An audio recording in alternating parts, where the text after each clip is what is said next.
This is how to use a hat template to crochet a beanie.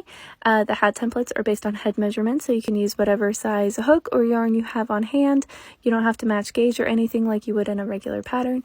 And to keep it simple for this tutorial, I'm going to start with 2 chains, and I'm going to add 8 extended single crochet into that first chain, just to prove that you can use whatever stitch you like for this tutorial. I would recommend using one of the 4 beginner stitches if you're new to crochet. And whew! Okay, so I've recorded this voiceover a couple times, and that was mostly what I wanted you to know about this video series. But I'll be sharing everything that I know about beanies.